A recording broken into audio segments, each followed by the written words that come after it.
This video will answer a 14-marker question of O Levels, IGCSE Pakistan Studies History, past paper question. Watch till the end to discuss the examiner comment report also. Some important questions like, how successful was Jinnah in solving the crises of the early founded country in 1947? Or how successful was the government of Pakistan in solving newly founded country's crisis? Or was the refugee issue the most important problem facing the newly formed government of Pakistan/Jinnah in 1947? Give reasons for your answer. Or the government of Pakistan was totally successful in solving the problems of partition during 1947 and 1948. Do you agree? Explain your answer. 14. Or the canal water dispute was the most important problem facing the newly established government of Pakistan in 1947. Do you agree or disagree? Give reasons for your answer. We should always start a 14-marker question with introduction and then evaluate successes and failures in separate paragraphs. Let's start. The birth of Pakistan in 1947 was a momentous occasion, marking the culmination of a long and arduous struggle for independence. Yet this triumph was intertwined with unprecedented challenges. Muhammad Ali Jinnah, the father of the nation, inherited a land grappling with the throes of partition. Millions were displaced, their lives upended by communal violence. The administrative and economic infrastructure was in disarray. Jinnah, facing a future fraught with uncertainty, took the helm of a nation yearning for peace, stability, and prosperity. The task before Jinnah was Herculean. The partition, marred by bloodshed and displacement, had left deep scars on the subcontinent's soul. Resources were scarce, and the nascent state lacked experienced administrators and a clear political roadmap. Amidst this turmoil, Jinnah's leadership was crucial. His vision, determination, and unwavering commitment to his people would shape Pakistan's destiny in the years to come. The world watched with bated breath as Jinnah, the lawyer-turned-statesman, took on the mantle of Governor-General. His frail health belied an iron will, forged in the crucible of a decades-long struggle for a Muslim homeland. The trials and triumphs of Jinnah's leadership in those formative years would forever be etched in the annals of Pakistan's history. The partition triggered one of the largest mass migrations in human history. Millions of Muslims, Hindus, and Sikhs found themselves on the wrong side of the newly drawn borders. An estimated 7 million refugees poured into Pakistan, fleeing violence, persecution, and the loss of their homes. This unprecedented humanitarian crisis demanded immediate attention.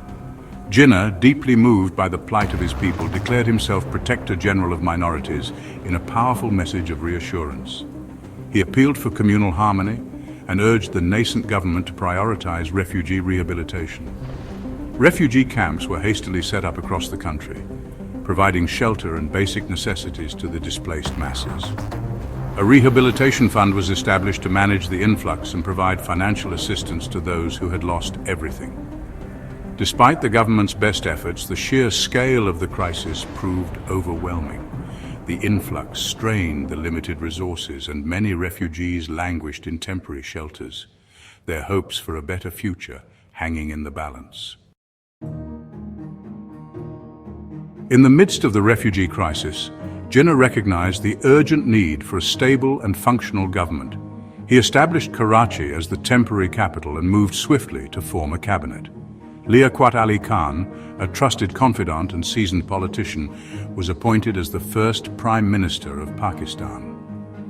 Jinnah understood the importance of a robust administrative framework. The existing civil services inherited from British India were reorganized to suit the needs of the newly independent nation. The lack of experienced personnel, however, posed a significant challenge. Many Muslim officers who had opted for Pakistan were unfamiliar with the intricacies of governance. Despite the hurdles, the government began functioning, albeit with teething problems. Jinnah, ever the constitutionalist, prioritized the drafting of a constitution for the new nation.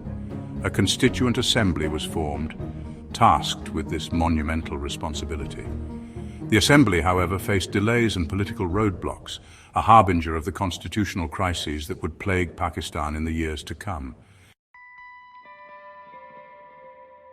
The partition had dealt a severe blow to Pakistan's economy.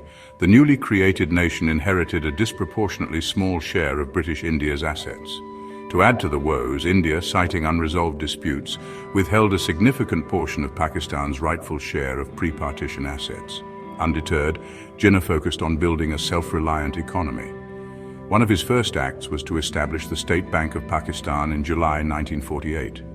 The central bank played a pivotal role in stabilizing the currency and managing the fledgling nation's finances. Jinnah encouraged industrial development and sought foreign investment to boost the economy. The government implemented policies to promote agriculture and sought to exploit the nation's natural resources. Despite these efforts, the economic situation remained precarious.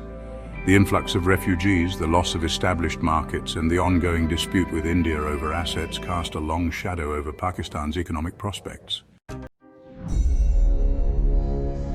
Pakistan's independence coincided with a period of global uncertainty. The Cold War was brewing, and the nascent state found itself navigating the complexities of international relations.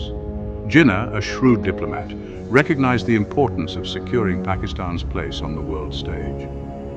One of the most pressing diplomatic challenges stemmed from the partition itself. The Radcliffe Line, hastily drawn to demarcate the India-Pakistan border, had created several points of contention. The issue of water sharing, particularly regarding the Indus River and its tributaries, emerged as a major bone of contention between the two nations. India's decision to halt water flow to Pakistan in 1948 threatened to cripple Pakistan's agricultural heartland. Jinnah engaged in intense diplomatic efforts to resolve the water dispute. While a permanent solution eluded him during his lifetime, his efforts laid the groundwork for the Indus Water Treaty signed in 1960. This agreement, hailed as a landmark achievement in international water diplomacy, stands as a testament to Jinnah's foresight and diplomatic acumen. Jinnah understood that true national unity transcended geographical boundaries and ethnic differences. He envisioned a Pakistan united by a common language and a shared sense of identity. To this end, he advocated for Urdu as the national language, believing it to be a unifying force for a diverse populace. Urdu, with its roots in Persian and Arabic, had played a significant role in the Pakistan movement. It was seen as a language that transcended provincial boundaries and represented the shared cultural heritage of Muslims in the subcontinent. Jinnah's decision to promote Urdu as the national language, however, faced resistance from certain quarters, particularly in East Pakistan, where Bengali was the dominant language. While Jinnah's vision of a linguistically unified Pakistan remained unrealized, his emphasis on Urdu as a unifying force laid the foundation for a national identity that transcended regional differences. The debate over language, however, highlighted the challenges of forging a cohesive national identity in a nation as diverse as Pakistan. Despite Jinnah's tireless efforts and remarkable achievements, several challenges continued to cast a shadow over the newly born nation. The refugee crisis, though initially addressed with urgency, proved to be a long-term challenge. Many refugees remained in temporary shelters, their hopes of returning home fading with each passing day. The geographical division of Pakistan, with East Pakistan separated from the West by over 1,000 miles of Indian territory, posed unique challenges. The two wings, though united by religion, differed significantly in language, culture, and political aspirations. The seeds of discord sown in the early years would eventually lead to the tragic events of 1971 and the birth of Bangladesh. The delay in framing a constitution, a direct result of political instability and the lack of a clear consensus among the ruling elite, created a sense of uncertainty. The absence of a constitution, the bedrock of any democracy, left the nation vulnerable to political maneuvering and power struggles. The partition, while giving birth to Pakistan, also bequeathed a legacy of unresolved conflicts. The most contentious of these was the dispute over Kashmir. The princely state, with a Muslim majority population, became a flashpoint between India and Pakistan. Jinnah, deeply invested in the Kashmir issue, made strenuous efforts to secure its accession to Pakistan. He believed that the principle of self-determination, which formed the basis of the partition, should apply to Kashmir as well. India's intervention in the region, however, led to the First Indo-Pakistan War in 1947, leaving the Kashmir issue unresolved. The Kashmir conflict, a festering wound on the subcontinent, continues to be a major source of tension between India and Pakistan. The dispute has claimed countless lives and consumed vast resources, casting a long shadow over the region's peace and prosperity. Muhammad Ali Jinnah's legacy is a complex tapestry of triumphs and trials. He was a visionary leader who, against all odds, secured independence for the Muslims of the subcontinent. His unwavering determination, his commitment to democracy and the rule of law, and his tireless efforts to build a nation from the ashes of partition continue to inspire generations of Pakistanis. However, Jinnah's legacy is also intertwined with the unresolved issues that plagued Pakistan's early years.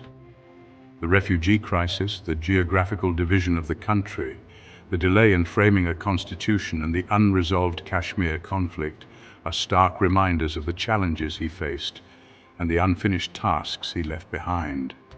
Jinnah's vision for Pakistan, a nation founded on the principles of justice, equality, and progress, remains a beacon of hope for the future.